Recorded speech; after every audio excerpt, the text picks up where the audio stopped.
Hi guys, welcome back to Codemaster Coach, your medical coding tutor. Guys, we're on day 3 of our CPC review for the first week of March. On yesterday we talked about the CCS exam, and on Monday we talked about the CPC exam. So today I wanted to share with you a little more information on the CCA exam. And I always tend to take a different approach to the understanding of these certification exams.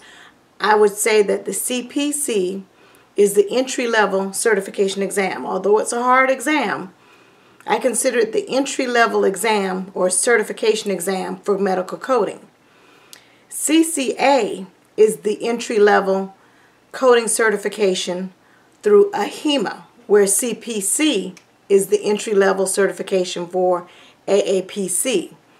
And I tend to think of the CCA as more of an entry-level inpatient coding certification, where the CPC is the entry-level certification for outpatient coding. Some outpatient facilities honor the CCA just as they would the CPC in an outpatient setting.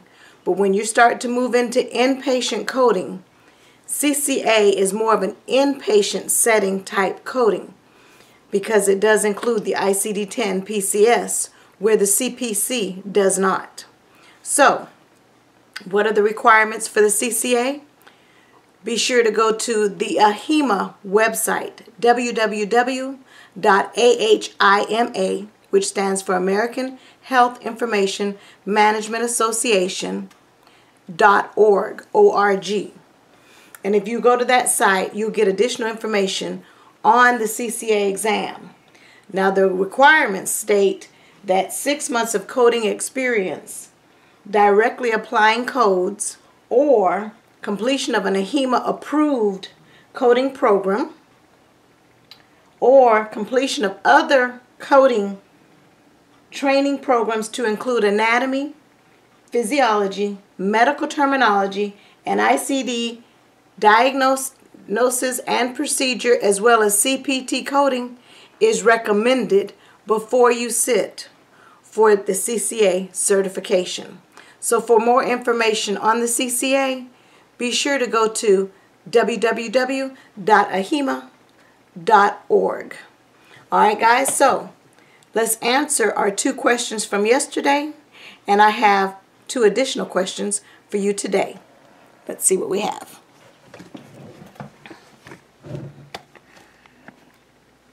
All right, on yesterday I said that a patient presents to the emergency room following a fall.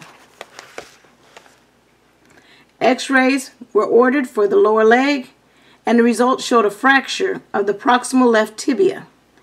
Emergency room physicians performed a closed manipulation of the fracture of skeletal traction with skeletal traction.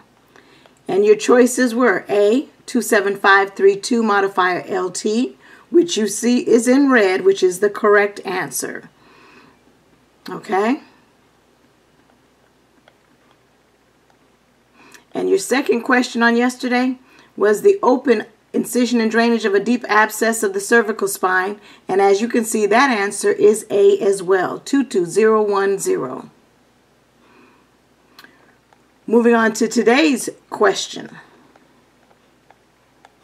Patient with the deviated nasal septum that was repaired by septoplasty.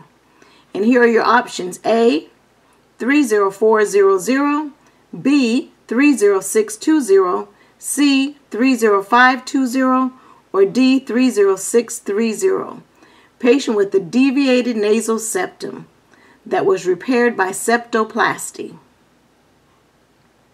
And your second question,